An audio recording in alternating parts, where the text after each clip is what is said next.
Hi there everyone, I'm Zan from Felon Fair, and on today's Medieval and Fantasy Costume Design video, we're going to be talking about a new helmet that we're launching here at Felon Fair and some of the really cool things that you can do with it, and not just with this helmet, but with any helmet that you're dealing with, really from a Viking Age to even late medieval, early Renaissance. There's a lot of cool stuff you can do with them, so stay tuned. Thank you all for joining. A couple things about this video, a little disclaimer. This is a product we sell, so we're hyped about it. We're really excited. But just know that when you buy these, we make money, which is why we have a business, which is why we can produce videos. So please buy these. But guys, we have worked hard to develop this this helmet as part of our Weekend Warrior experience, which is an event that we have every year. And in Weekend Warrior, we have 4 different factions that this is a fantasy world, but we have 4 different factions that kind of comprise different cultures and take elements from different cultures from kind of the 8th century to about the 13th, early 14th century. So late Viking Age, early medieval kind of styles. So, but we wanted to have a kind of unifying look to everybody. Every faction has their own look. You have the Hearthguard, who are kind of Vikings / fantasy Vikings / the TV show Vikings. You have the Sea Lords, who are kind of a mix of Anglo-Saxons and Byzantine. You have the Kingsmen, which are more knights. And you have Rangers, which are kind of foresters and huntsmen mixed with fantasy rangers. So we kind of have this wide variety of teams and of factions and of looks, but we wanted to have some unifying elements. So we started what we were calling the standard issue project. So we were kind of inspired by games like Skyrim, where no matter which hold you go to or which little kingdom you go to, a lot of the characters' clothing and their outfits change, but they have the same helmet. The idea being that there's probably one, best technology for a helmet in the kingdom, and that's kind of what people make. And so we want to have this unifying element where we have a helmet that is the same across all factions, and it looks good with every single faction's look and style. So that's why we developed this helmet. We also wanted something because even though at Weekend Warrior we don't allow headshots and we don't encourage people to target the head or face, sometimes it does happen. And so I always wear a helmet when I'm in combat, just, that way you don't have to worry about it. There's one less thing to protect. And if an accident does happen, you're good to go. Because there's nothing more disorienting than not expecting to get hit in the head and you get hit in the head. So we developed a helmet, and this is what we're calling our Fell Warrior helmet, or our Oleron standard issue helmet. It's a helmet that we kind of took from a late Viking Age and early great Helm historical inspiration. So you would see something like this. It'd be very similar with the late kind of Viking Norman transition. It's a steel helm. It's 18 gauge steel, so it's not too heavy. It's got a good nose guard and face guard. So when you're wearing this, it pretty much protects your entire face. So unless somebody gets way up under here, then they're not really going to be able to hit you. The holes are big enough to see out of. You can still shoot a bow while wearing this helmet. It's easy to still do combat. But an arrow is not going to get in there. Sword blade, unless it was really thin one for some reason, for a LARP sword, is not going to get in there. So you've got a lot of good protection here, a lot of good protective elements. We've got the chin strap, and we've got the double Y 2-point attachment for the chin strap, which is a little better than just having the single point. And then we've got the ones that you guys will get will all have these medieval brass buckles on them. So that's a cool little touch we've added. But we wanted to create a very basic, very standard helmet, not something too complex, not something too complicated, but something that would be easy for everybody to wear and something that would be easy for everybody to modify. Because that's our, we love doing that. We love modifying things, making things our own. So, like I said, this is the standard helmet. This is how it comes. It's going to be shiny and silver, which is fine. It's cool looking. But there's a lot of things you can do to it. Now, before we get onto that, I want to talk about wearing this helmet. So it comes with a leather lining. You can see here it's got the chin strap, and the leather lining is adjustable. It comes in 4 sizes. 3 are available right now. Extra small will be available October 20th, I believe. So, we have a lot of different size options. So get one that isn't too wobbly on your head, but is not also too tight. I highly recommend when you get this, really working to make it fit you well. So there's a lot of ways that you can do that to make sure it's snug on your head, doesn't wobble around. It's not too heavy, so there's not too much weight that's going to be displaced when you move, but there is a little bit. So one of the things that I like to do is, especially for people that have long hair, just a thin rag, or this is just a piece of linen cloth. I wear this kind of over my head just to kind of protect my hair, honestly, to keep it from getting caught up. It also helps the helmet kind of go on more smoothly. Your hair doesn't get caught in the chin strap and stuff, especially if you kind of tuck it back. That's a great one.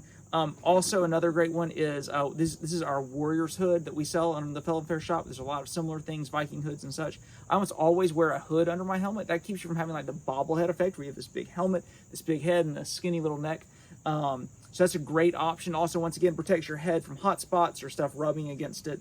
Another really good option is to actually wear like a little hat. So this is like a knit cap, and this is an arming cap. This is one we made, but you can get them from lots of different places. And that kind of helps do that last little bit of padding, gives you a little more padding when if you're struck in the head, but also it really kind of fits that helmet nicely to you so it's not wobbling around. Another option is actually to add pads inside the helmet. So these are like, I think they're like $12. It's a pack of like military or bike helmet padding. They come with Velcro, hook and loop, and then they stick on these pads for this one. So I have like a 23.5-inch head. So for a small, this is a size small, all I have to do is one little pad in here. For the medium, I can wear it too, and I just put a pad here and then two on the side right here. Basically what you want to do, the reason I'm putting it in the front is because I don't want to put it on the back, because that'll smush my nose up against the nose guard. So I'm actually pushing my head back towards the back of it. It gives me plenty of room. So even if I get hit in the nose guard, in the mask, it's not going to smash into my nose. At that point, is a helmet really helping you much if it's metal smashing into your nose, right? So that's an easy way to do pads. You can get those on Amazon. We'll try to put a link in the bio.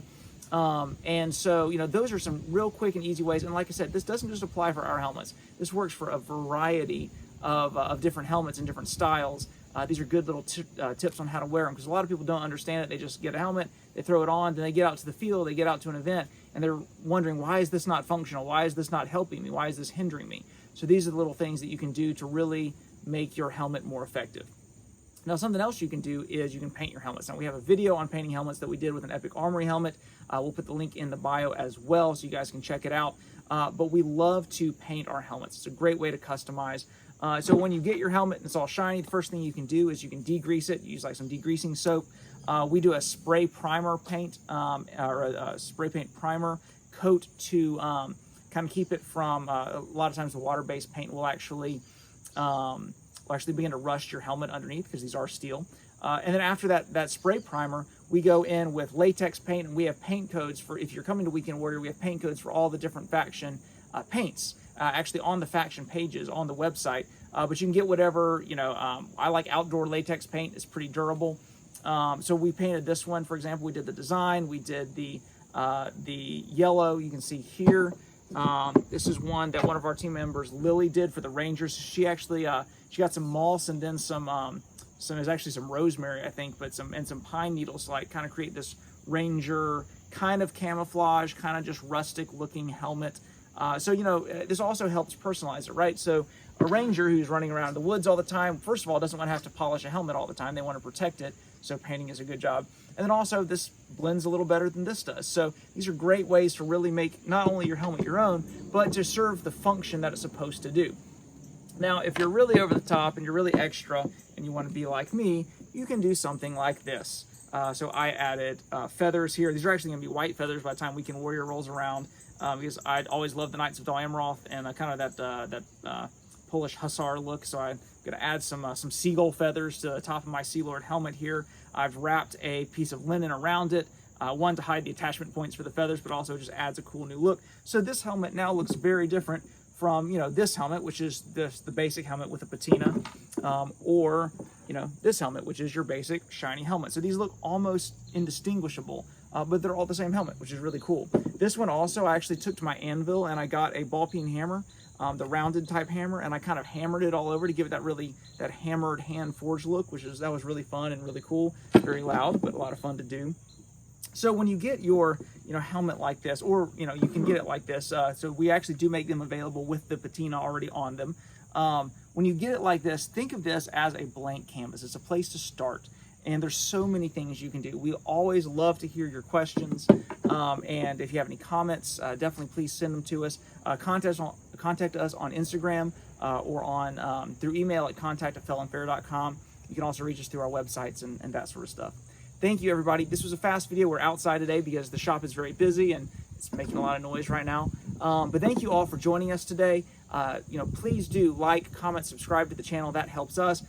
If you're looking for a helmet, this is a great helmet to buy. Please do buy it. It helps us create more content and create more cool things like helmets and pieces of armor and that sort of stuff. So thank you, everybody. Have a great day, and we'll see you hopefully on the battlefield.